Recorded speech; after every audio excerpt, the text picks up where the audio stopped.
Okay. Wow. Oh, wow. This was completely unexpected. When I made my first video, I thought max like 300 people would see it. Maybe. But I didn't really care because I just like needed an outlet for my obsession, which was exactly what I got. And it was great. So fun, so informative. It was a good outlet. But then my video kind of exploded on here, which was great, but also kind of scary because the internet is really scary. I did want to say, thank you if you watched it or liked it or commented or subscribed. There were literally so many people, which is so nice. Thank you. The point was not to make a video and have a ton of people see it. I really genuinely was just like, I'm bored and I have all this free time and I have all this information and no one to tell it to, so I'm just gonna write it down and make a video.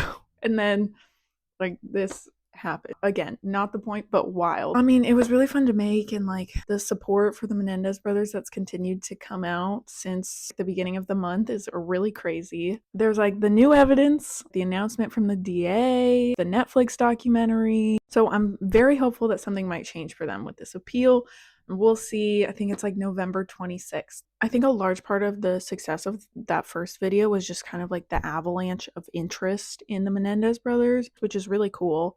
It was just like really in the cultural zeitgeist, and I think I kind of just got lucky with the timing of that video. Because of that, I don't know if my other videos that I come out with will be like as popular as that one, which is totally understandable. I don't think I'm gonna make like a bunch of heavily researched true life, true crime adaptation videos like the Menendez one. Maybe I'll make more of those if it's something that I'm like super obsessed with at the time. I actually have a couple ideas, but I don't know. We'll see. I don't really have any aspirations to become like a YouTuber or an influencer or anything like that. I mean, if my videos continue to do as well as that one, it might be cool, but I don't really want that to be like the goal of this channel. It's a channel. Weird. Okay. If anything, I just want to make videos for fun, and if I'm making videos for fun, I want them to be about things that I love. Like I said, I will get obsessed with things very often and very easily. So throughout my life, there have been many obsessions. Maybe going forward, I'll just kind of like focus on things I've been obsessed with, or if like a current one pops up, maybe I'll make a video about that. I don't know. I don't really have a plan. I just want to make sure if I'm doing this, it's fun for me and not stressful. I'm already stressed. We're all stressed. I don't want to be stressed. I had these stress gummies, but then I left them in my car and they like melted into this black goo, and they like smell and taste really weird. And if I eat one, I kind of have to guess on the size because they melted. So I could be getting one gummy that has like no stress relieving ingredients, or I could get like one gummy that has the strength of 45 gummies.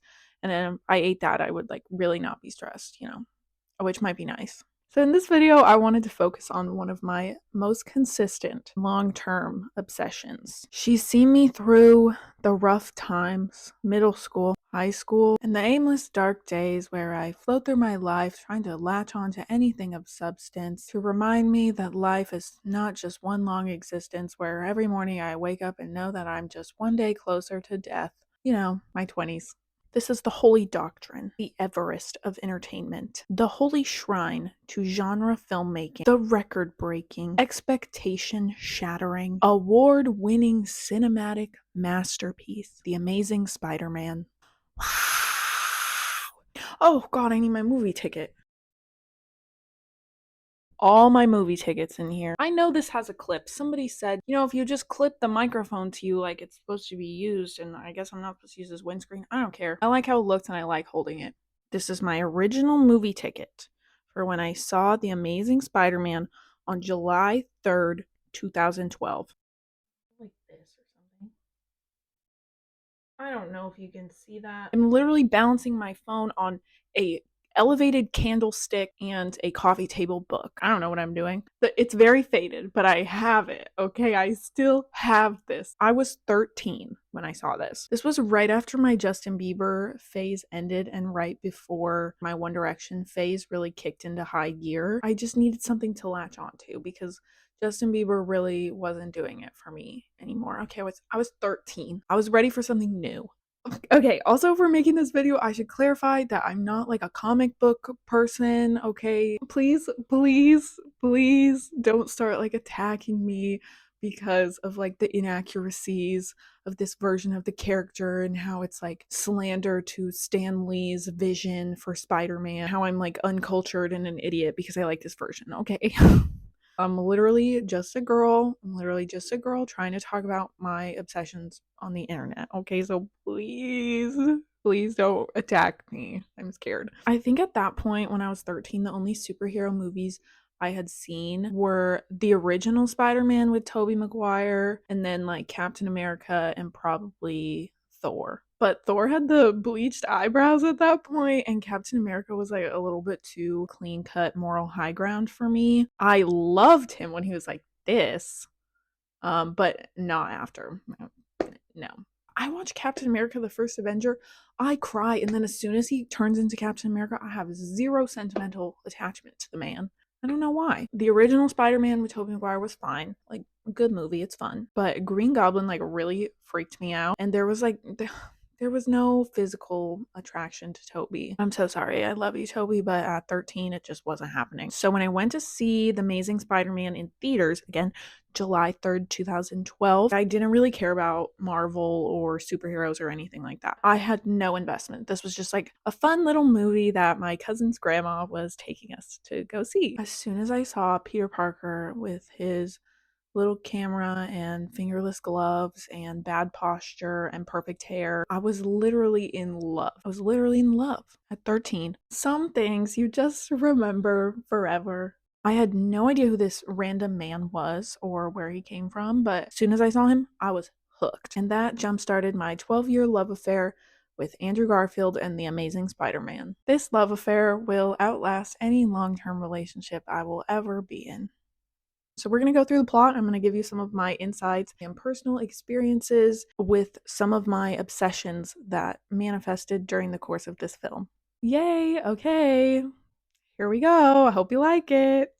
Okay, opening title sequence. From the get-go, I have to say that the score is so good. I don't care what people say about Marvel scores and how they're not memorable, okay? This one is different. It's locked in here. I learned about copyrights and I don't want that to happen. So unfortunately, I can't play any of the songs that I will mention in this video, but I will link some kind of Spotify playlist or something. I listen to the score often.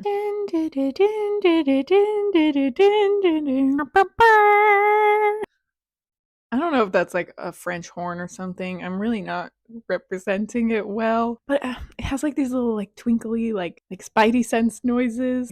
It kind of sounds like little spiders like crawling around. I love it. Okay, so we open with little Peter Parker playing hide and seek with his dad. This is going to be a metaphor for Peter's future questions surrounding his mom and dad's disappearance from his life. Dad! Someone has broken into his dad's office. His papers and all of his stuff, it's scattered everywhere. He opens a trick door in his desk and he pulls out a secret file. Remember this file, it's important. So he's panicking and he's like erasing all of his work on his chalkboard. There's spider stuff all around. Like there's drawings of spiders and there's like spiders in little glass jars and stuff. They're everywhere. It's spooky, okay? And it's mysterious. And they take Peter to his Uncle Ben and Aunt May's house. They've got to go, guys. We don't know what's happening, but it's bad. They've got to go. The parents say bye to him. You're going to stay with your Uncle Ben and Aunt May for a while. I want to go with you. I should also mention that I do have this entire script memorized. I'm not exaggerating when I say that. Like, it's in there. It's in there, and it's in there forever. He likes the crust cut off his sandwiches, and he likes to sleep with the little light on at night. So they take off, and then we get this freaking awesome transition where it's like little Peter looking in the glass, and then we transition, and it's teenage Peter, and he's in high school. He's hanging up a picture of the debate team, and he gets like smashed in the head with a basketball. Love this song too, okay? I'm linking a Spotify playlist. This song, it's called No Way Down, and it's by the Shins. Was a son of a gun and a pillar of salt. I don't know what the words are. I was born with blood in my hands with all the signs of a beating heart. It's better if you listen to the song, but you know, I'm doing my best. Okay, so we get to meet Peter Parker, aka Andrew Garfield, aka two-time Oscar nominee Andrew Garfield. He should have won an Oscar for Tick Tick Boom. I will never get over that. I will never, ever get over that. Okay, so we get to meet Peter, and immediately it's confusing that he's being picked on because he's literally the hottest kid in the entire school. He's got like little fingerless gloves and he's got his skateboard and he's like layering his jackets. Let's all just look at his hair for a second. Is perfect. I love it. We get to see what he's about, you know. He's kind of rebellious. He's kind of an outcast. He's kind of weird. Especially weird when we see that he's taking photos of Gwen, who was played by 5-time Oscar nominee, 2-time Oscar winner Emma Stone as a blonde, which is just incredible. Sorry. Amazing. So Peter stands up for this kid who's getting bullied. So then he gets beat up by Flash, who I should say is played by Chris Zilka, who was in The Leftovers, which was also another obsession of mine. Anyways, Flash beats Peter up and then Gwen steps in to stop it. And let's just like look at her outfit. Like she's so put together. I love it. Then we get this amazing moment in class where Peter and Gwen talk and we get the, no, I know your name. I just want to know if you know your name. And guys, their chemistry is so good from the very beginning. It's so obvious. Honestly, I don't know if I've ever seen 2 actors with better chemistry than Emma Stone and Andrew Garfield in The Amazing Spider-Man. Name a duo with better chemistry. I'll wait. I bet you're saying Tom Holland and Zendaya and his Spider-Man. You're making a good point, but you're wrong. I bet you're saying Andrew Garfield and Florence Pugh in We Live in Time, which I did see last night, and you're making a good point. But at the end of the day, you're wrong. Oh. They're so cute. I love them so much. Okay, so then Peter goes home and we get to meet Uncle Ben and Aunt May again. I also have to say I went to New York at the beginning of the year with my sister and I did make her go all the way to Brooklyn and we did go and see the house that they filmed this movie at. Because this is how deep the obsession goes, okay? Like it's not just fiction, like they were actually here. Like Andrew Garfield sat on that roof and smashed that glass door and broke up with Gwen on the doorstep with the little umbrella.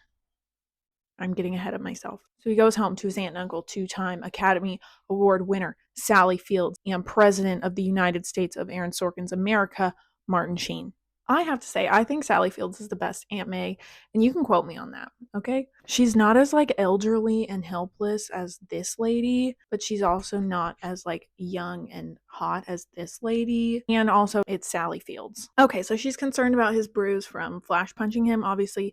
And then Uncle Ben comes in. She's all, Ben Parker, don't you even think about leaving that filthy box in my kitchen. And he's all, but these are my bowling trophies. And then Peter's all, oh, where's the flood? And then Uncle Ben's like, I'll show you, because apparently the basement is flooded. So then Peter goes down there with him because they're going to see if there's anything worth saving. Look at how lanky he is. Like he literally looks massive. That's not a high schooler. I love this movie. Okay, so then Peter finds his dad's briefcase. Oh my God, look at this shot. This is art. This is art.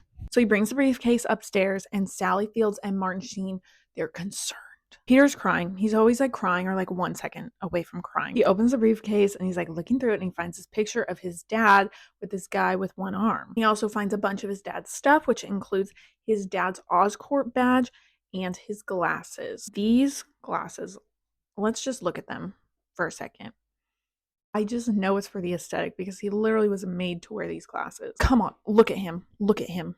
He was made for these. So he's going through the briefcase and he finds a secret compartment and it has the folder. Remember I said to remember that folder, guys. It has like these little circles with crosses through them and a formula called decay rate algorithm. We also get a little bit of a look at Peter's room, which includes a remote control lock on his door. He's smart, guys. A zoomed in picture of Gwen as his screensaver and a rear window movie poster, which does not bode well for his general creepiness. He also does this little arm movement during the conversation. Let's watch it. That lives in my head rent free. It's always there.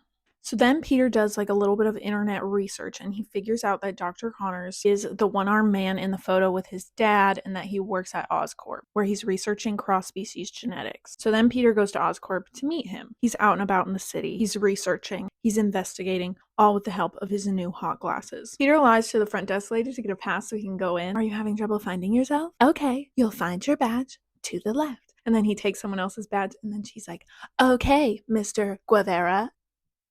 Okay, so he gets into a group that Gwen's leading, and she's all like cute with her little lab coat. Peter's like, oh, I don't want her to see me. Again, with the fingerless gloves. Or just like holes in his sleeves, like an ice skate or something. He's not like those other girls. The Amazing Spider-Man is so unnecessary, which is another reason I love it. It's for art and the culture. Look at this poster. the untold story, as if we don't all know exactly what the story is because we've seen 90 adaptations of it before this one. This is art. This is high art. So Dr. Curtis Connors comes in. He's not a cripple. He's a scientist, the world's foremost authority on herpetology. That's reptiles for those of you who don't know. But like the Parkinson's patient who watches on in horror as her body slowly betrays itself, or the man with macular degeneration whose eyes grow dimmer each day, I long to fix myself. I want to create a world without weakness. Sorry, my British accent's really bad. Then he's asking the group and they're all like idiots, so they don't know the answer. The solution he's looking for is more radical. But then Peter says cross-species genetics because he did his homework. And Dr. Connors is impressed. Then we get this cute little exchange where Dr. Connors asks about Peter, and Gwen's all, he's Midtown Science's best and brightest. He's second in his class. And Peter's all, you sure about that? And Gwen's all, I'm pretty sure. The chemistry is insane, guys. I'm telling you, it's insane. Then the group moves on, but Peter sneaks away because he's got to do some investigating. And he accidentally runs into this guy. When he runs into them, he drops a folder, and the folder to 2 little zeros with crosses through them. Remember. So Peter follows this guy, and he sneaks into this room after him called the Biocable Development Unit. So he goes in the room by himself, and there's like a weird machine with like web-like tech and like little boxes that may or may not contain the webbing. Then he goes into this dark room that's full of spiders that are hanging in this big spinning circle. And then he touches the web. Why he would touch that or even go into this circle of spiders, I will never understand. But whatever, he does it, and then it stops spinning, and all the spiders start falling on him. If this happened to me, I would never recover. I would never leave my house after this. While this is happening, we also learn that Dr. Connors is being pressured by this guy to finish his serum or whatever because Norman Osborn, aka the CEO of Oscorp, is dying. But Dr. Connor says that he needs the decay rate algorithm. Remember the one that Peter found in his father's folder? Dr. Connors needs to complete his serum? Perhaps? Okay, so Peter has made it out of the spider nightmare room, and while he's giving his badge back to Gwen, he gets bit by one of the spiders. Okay, obviously. Called Spider-Man. It looks kind of like a robot-y and not like the one in the Tobey Maguire movie, which is kind of like flashy and red and blue. He's chic. He's hardcore. He's different.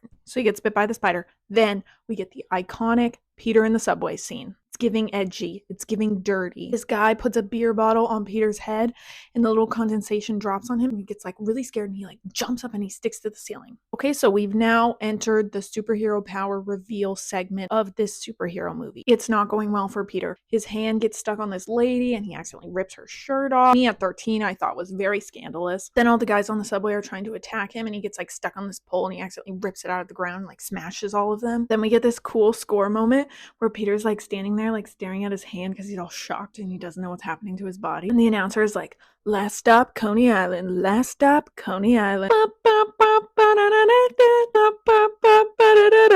They also broke his skateboard, so Peter has to run home. Well, 2-time Oscar winner Sally Fields and President Martin Sheen are concerned when Peter gets home because he's acting all weird and spazzy. It's almost like he's on drugs or something. He catches a fly between his fingers and he's like super twitchy. Oh my god, then we cut to this like nasty scene where Peter sees that the spider that bit him has like formed a web out of his body and is hanging dead on the end. This is like so much worse than just being bit by a spider. Like this is so much worse. Like the web is coming out of his neck. Cut to another iconic scene. Peter wakes up and his alarm clock goes off and he absolutely demolishes the alarm clock and accidentally destroys his bathroom because he's got super strength now. Also, the song again with the soundtrack is so good. It's Big Brat by Phantom Planet, which just reminds me of the OC, which just reminds me of Adam Brody, which just reminds me of Dave Rogowski. It was August fall, introduced me to know it all, and all of his super senses are like kicking in and he's super twitchy. He's sticking to everything. It's giving fear. It's giving confusion. Oh my god. Then he's so cute. He's sitting on the roof of his house doing research. He's not like those other girls. He's on the roof, he's studying his dad's file, and he's reading Dr. Connor's book. He's connecting the pieces. Naturally, he just shows up at Dr. Connor's house and he tells him that he's Richard Parker's son. Then they have this like little chat, and Dr. Connors tells him that he kind of stayed away from the family after his dad left because he was really mad because dad left, didn't tell him, and took all of their research with him. Then Peter asks him some like vague questions about side effects because obviously he's having these side effects. Dr. Connor says that no subject has ever survived. Then Peter gives him the decay rate algorithm, which is the part of research that Dr. Connors needs to complete his serum. The whole spider thing is the research part of it is kind of confusing, kind of a plot hole, because he needs the decay rate algorithm to complete his serum, but Peter already got bit, implying that the serum works. They kind of fixed these in the second movie, but we're not really going to talk about the second movie in this video, okay? So Peter gives him the decay rate algorithm. He makes this little skadoosh noise with his pencil. That lives in my brain along with the arm movement. Dr. Connors, again, he's impressed. He invites Peter to come to Oscorp and work with him after school. I have to say, I have 2 massive bug bites on my foot. They are killing me, and I feel like I could be Spider-Man. This could be happening for me right now. But we'll never know. Well, I'll know. You'll never know. We're back at school. We get another iconic scene. Peter uses his new powers to stand up to Flash. He kind of like taunts him by suctioning the basketball to his new sticky hands. And Flash, he can't grab it. Come on, Flash, take it. Peter's not really giving like nerdy weirdo. He's giving like outcast loner, which is just like super hot and mysterious. Anyways, he flies through the air and then he smashes the glass backboard with his super strength. Then we get to witness one of the cutest scenes in the history of cinema, where Peter tries to ask out Gwen. The chemistry is so good. They look absolutely nothing like high schoolers. Uncle Ben is there and he says he's got you on his computer, which for me personally, I'd be like, oh, he's gonna murder me. But for her, she finds it really like endearing and cute. Wanna what? Or we could do something else, or yeah, either one. It's so cute. We also get this smirk, which lives with the arm flail and the skadoosh noise. They all live in a little corner of my brain right next door to Rocky Balboa with his little bouncy ball and elderly Frank Sinatra in this Pacific sweater. They're all in the neighborhood. Then we have another great soundtrack moment where Peter's kind of having like a celebratory skateboard session and he's like testing his powers, and we have the Coldplay song Till Kingdom Come. It's a good song. I love a training montage, and this is like pretty close to a training montage. He's like jumping on stuff and he's like swinging from the chains like he will with his webs, and then we get the I love this scene. Okay, so then we're back with Peter and Dr. Connors at the lab. He's showing him around and we see the Ganali device. Remember this, it's important. It's basically like a weird machine that can disperse an antigen cloud over the entire city. In Dr. Connors' words, you can't run away from a cloud. Foreshadowing. So the two of them are experimenting with Peter's decay rate algorithm because they're trying to harness the lizard's ability to regrow limbs and transfer that to Freddy, who's a 3-legged mouse. They keep trying and it keeps going. Pending, failed, subject, deceased. Pending, failed, pending, failed, pending, failed, subject, deceased. And the little animatronic mouse on the screen keeps like flopping over and dying. But then it works! So they inject Freddy with the formula, and Dr. Connors makes a joke about how human trials aren't until next week, so he doesn't want to stick Peter by mistake, and Peter's like, So because he's at Oscorp with Dr. Connors, he forgets that he was supposed to pick up his Aunt May on the way home. When he gets home, Uncle Ben is pissed. Him and Peter argue, and then we get the weird altered with great power comes great responsibility scene. I get they wanted to try something different and not just say with great power comes great responsibility, but it's just like so obvious that they're trying to say that without actually using those words, and it just makes it really, it's not great. So instead, it's like, if you could do good things for other people, you had a moral obligation to do those things. That's what's at stake here. Not choice. Responsibility. So where is he? Where's my dad? He didn't think it was his responsibility to be here to tell me this himself. Then Uncle Ben's like, how dare you? How dare I? How dare you? Then he leaves and he smashes the glass door behind him. He's smashing a lot of glass. We all know where this is headed. Uncle Ben goes to look for Peter. Peter's being all like broody. He goes to a bodega to get chocolate milk. But he doesn't have enough money. And the cashier guy is like, what? Dad didn't give you enough milk money today? I would also like to point out that the cashier's actual name on his company given name tag says T-Bone. Why are we not talking about that? So then there's this creepy guy with long blonde hair and sunglasses and a star tattoo on his left hand. He's wearing a bubble vest, which I feel is relevant. And he robs T-Bone. But then Uncle Ben is looking for Peter and he tries to stop the guy. Then a gun comes out of his vest and then the guy ends up shooting Uncle Ben. We all knew it was coming. The untold story, we all know the story. Andrew Garfield is acting in this scene.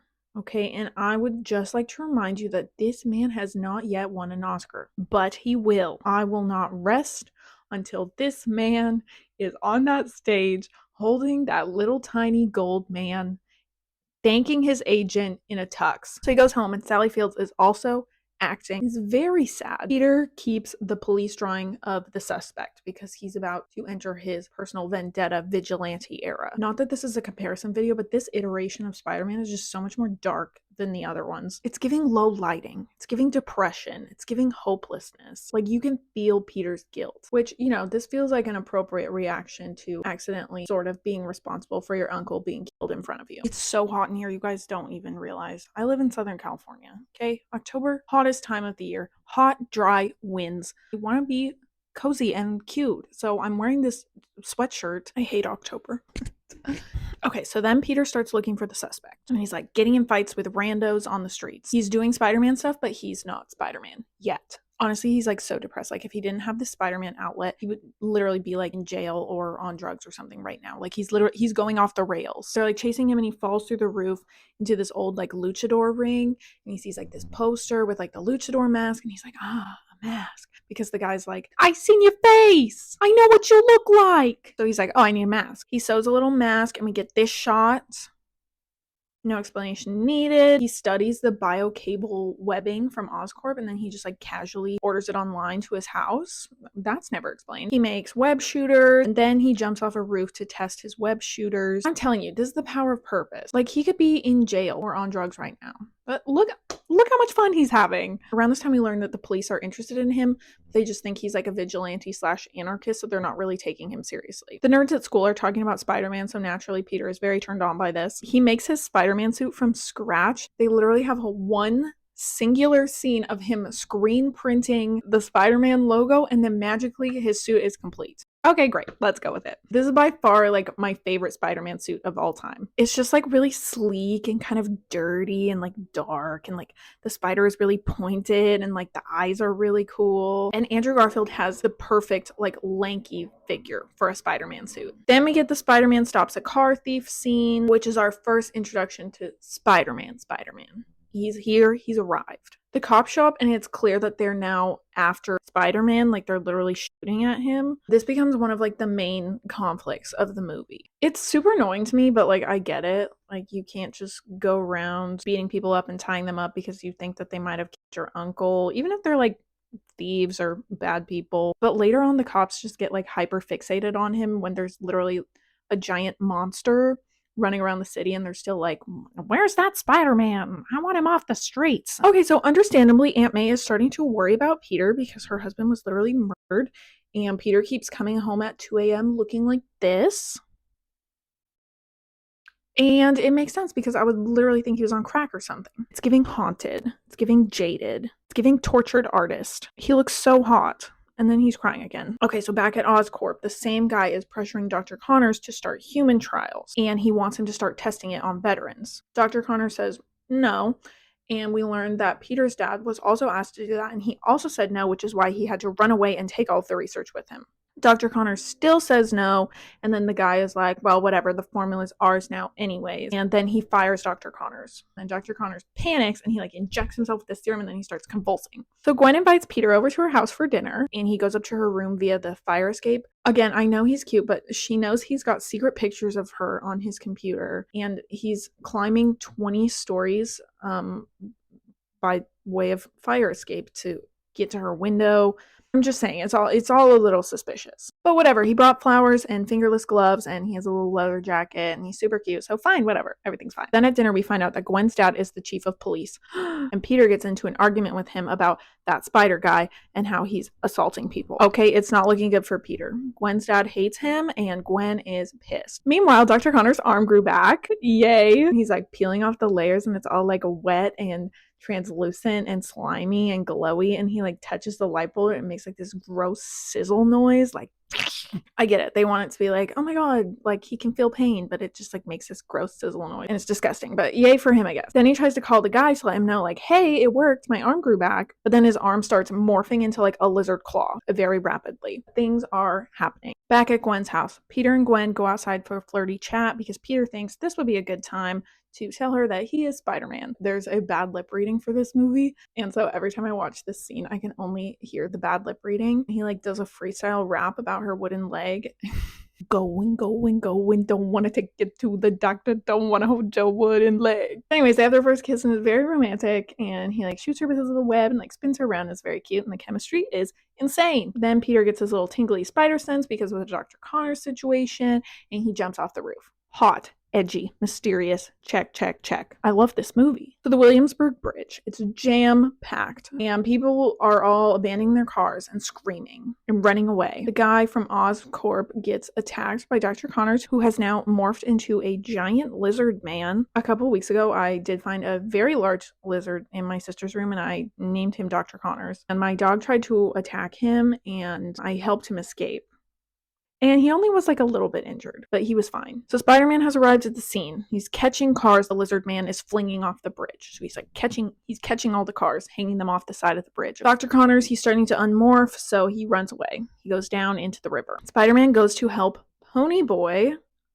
I could literally do an entire video just about the Outsiders. You don't even know. So I love that Pony Boy is in this movie. So Peter goes to help Pony Boy's kid because he's trapped in the car that's hanging off the bridge. And Peter goes down there to get them, and he like shoots and grabs him at the very last second. Why he didn't do that at the very beginning, I will never know. Then we get the very first Spider-Man name drop where Pony Boy is like, who are you? And then Peter's like, I'm Spider-Man. It's official. After all this, the police put out an arrest warrant for Spider-Man, which makes sense when the entire conflict on the bridge was caused by a giant lizard man. But sure, let's make sure that Spider-Man is arrested first. Dr. Connors is moving into the sewer to pursue his dreams of being a giant lizard man, but first he's got to grab all of his stuff. So Peter goes to visit him at the office because he wants advice on how to track a reptile. Because remember, guys, Dr. Connors is the world's foremost authority on herpetology. That's reptiles, for those of you who don't know. Dr. Connors is being like so suspicious, and Peter sees that Freddy has morphed into a weird like lizard mouse hybrid and has eaten the other mouse. And so he puts together like, oh, Dr. Connors, he did this to himself. He's the lizard man. So Peter goes to warn the police, but Captain Stacy, aka Gwen's dad, does not believe him. So then Peter gets thrown out of the police station, and he sees these like horrible CGI lizards that are like crawling into the sewer. Aren't there lizards in New York? Can somebody confirm this? Because like in my head, I'm like, lizards are like in warm places, and I don't feel like they would be living in the sewers of New York City. Maybe I'm wrong. So Peter follows the lizards down into the sewer in his Spider-Man suit because he thinks that Dr. Connors is down there. So down in the sewer, Dr. Connors has become a little like vlogger, and he's doing these little update vlogs documenting his journey. This is no longer about curing ills. This is about finding perfection. So it's not just about growing back his arm anymore. Like he's diving into this new lifestyle. He's increased his dosage and he starts like morphing. So Peter's down there in the sewer, and he's made like a little trampoline of webs for him to hang out on, and he's playing games on his 2012 phone. Jump scared, the lizard man jumps on Peter, and he's like, you've stopped me once, you won't stop me again. I'm getting stronger every day. And then he like claws Peter's chest, and then they fall into the sewer together, and Peter swims away and escapes. But Dr. Connors sees Peter's camera and sees that it has his name on it, and so then Dr. Connors knows Peter is Spider-Man. Peter goes to see Gwen so she can give him first aid while he's shirtless. This scene is so important to me for obvious reasons. Then they have this conversation where Gwen tells Peter that she's always been worried about her dad because he's a cop, and every day he leaves the house, and she's worried that he won't come home, which is, a valid fear. And she's worried the same thing might happen with Peter being Spider-Man. But Peter says he has to stop Dr. Connors because he created him, because he gave him the formula for decay rate algorithm. That's right. Then they swing off together. Then we get the scene that I love because I love doing the internal monologue in the British accent, even though I'm really bad at it. That changing like the snake, I might be free to cast off flesh wherein I dwell confined. But you give it all up. After all you know you can do, all the power you feel. It's giving Green Goblin like split personality. Not gonna get in the way of my plan, Peter Parker. Oh no, okay, so now he's coming after Peter at school. He busts through the toilet at the high school looking for Peter. Everyone's running away, but Peter is like making this really weird expression and like obviously running towards the lizard, and everyone can see that he's doing that. No one notices, it's fine. Then he fights with the lizard, he gets a suit on somehow.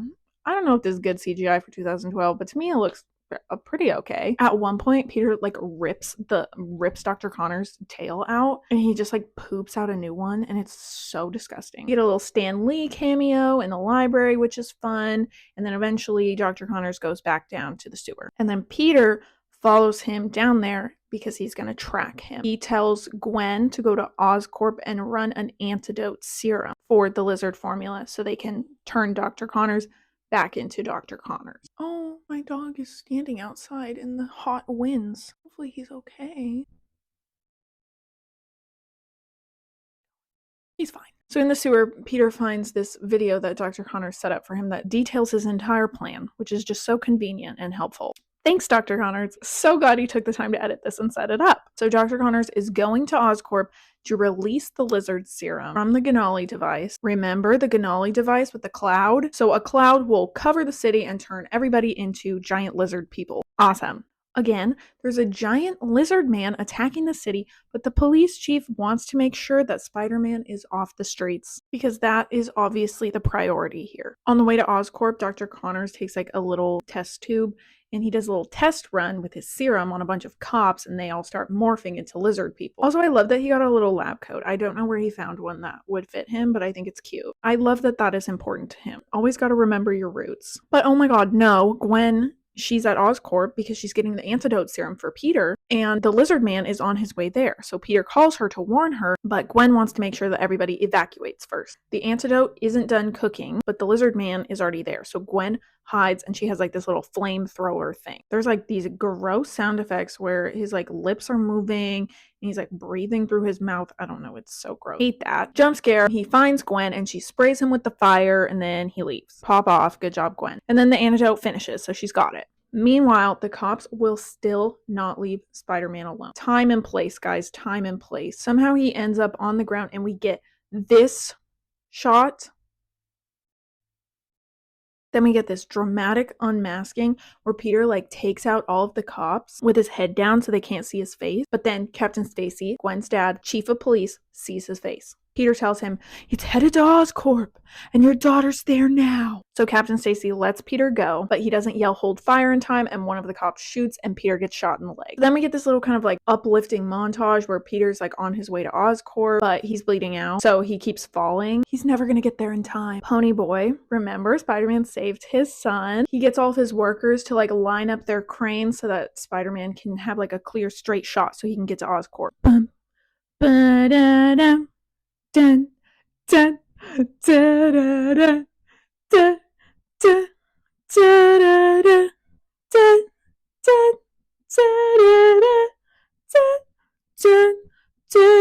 da, okay, get it, whatever. So Spider-Man makes it to Oscorp, and he goes to confront the Lizard Man on the roof, where he's setting up the Ganali device, because remember, he's going to launch the Lizard Man cloud from the top of the building. Gwen gives her dad the antidote, and she's like, "You have to get this to Spider-Man." So Lizard Man puts in his little green juice into the machine, and there's 2 minutes until it launches. Naturally, this means that the scene will go on for about 10 to 15 minutes. So they fight and stuff, and then we get this shot, which I love, where he like gets thrown off the building, and he swings back in and crawls up the side. But then Lizard Man is starting to win, and he breaks Peter's web shooters and he unmasks him. And then we get my favorite quote in the entire movie. Ready? "Poor Peter Parker. No mother.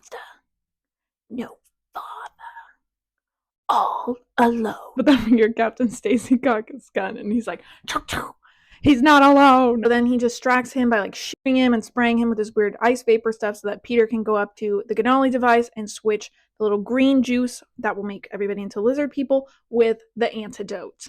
Unfortunately, Captain Stacy really is no match for Giant Lizard Man. He stabs him through the chest. He's his. My dad says that all the time, and it's supposed to be like if we're watching a movie or something and somebody's about to die, it's like he's history, he's dead, he's his. So Captain Stacy, he's his. The very last possible second, Peter gets the antidote in and it shoots out over the city. It starts sprinkling blue instead of green. Lizard Man starts to morph back into Dr. Connors. It's very dramatic, and Peter's like sliding down the side of the building. He's about to fall off, and then Dr. Connors grabs his hand and saves him. Redemption. Dr. Connors pulls him back up and he's making these like horrible noises, and his like lizard arm is like crumbling away. Now that the city is saved and Dr. Connors is a person again, Peter goes to check on Captain Stacy, and he's not doing great. Right before he dies, he makes Peter promise that he will leave Gwen out of his life, aka stop dating her so she doesn't get killed. Then we get the bad posture guttural scream, which hits hard every time. I also love this shot of Peter on the building after everything goes down with like the dramatic snowing. It's so good. So the lizard cops turn back into people. Dr. Connors goes to jail. Peter finally goes home and he brings the eggs that Aunt May asked him to get. And we get this sweet scene of Aunt May comforting him. Then we skip forward a little bit to Captain Stacy's funeral. And again, I just really like the dark blue color palette of this movie. Everything is like sad and dirty and dark, and I like it. Spider-Man is sad. His life is sad. Then Gwen goes to see Peter because he wasn't at the funeral. Peter breaks up with her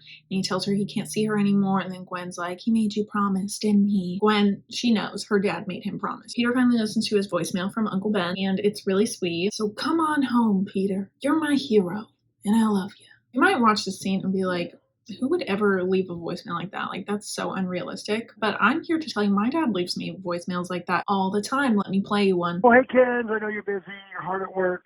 Bless you, bless you, bless you. Sorry I'm not coming, Kenzie. I love you, and I love you more than I did yesterday. And tomorrow I'll probably love you more. So even though it doesn't seem possible. So in the last scene, Peter shows up late to class, and his teacher is like, Mr. Parker, tardy again. And then Peter's like, sorry, won't happen again, I promise. And she's like, don't make promises you can't keep, Mr. Parker. And then Peter like leans forward and whispers to Gwen, and he's like, yeah, but those are the best kind. And then she smiles and we know like, oh yay, they'll probably get back together. Technically, the last scene is Peter swinging through the city, and there's like this weird shot of him with like these birds in front of the moon. Unnecessary, but I'll allow it. And then there's the end credit scene, but we're not going to talk about that because I literally don't care. And that's The Amazing Spider-Man. I love it so much. After I saw this movie for the first time, I was immediately obsessed. Not just with Andrew Garfield, but just with Spider-Man in general. Like, I have so much stuff, guys. 12 years of being a fan of Spider-Man gets you a lot of stuff. You can imagine it to yourself. When I turned 18, I almost got a Spider-Man tattoo on my wrist. Like, it would have been there forever. Thank God I did not have the money for that. Immediately after seeing The Amazing Spider-Man, I wanted to absorb as much content as possible, as one does. Unfortunately, it was 2012 and my options were a little bit more limited. So I decided if I wanted content, I was gonna have to make it myself. I didn't have an iPhone at the time. I still had a flip phone, but I had an iPod Touch, which was essentially just an iPhone that wasn't a phone. So back then, I don't know if they still do it now. They would make like novelizations of movies for kids to read. So it would be like Finding Nemo, the novel, or Spy Kids 3D, the novel, etc. And I love these because it was like watching a movie, but you could be inside of the characters' minds. It was like a little extra version of the movie that you got to experience. And I thought it was wrong that there wasn't one of these for The Amazing Spider-Man. So I wrote one.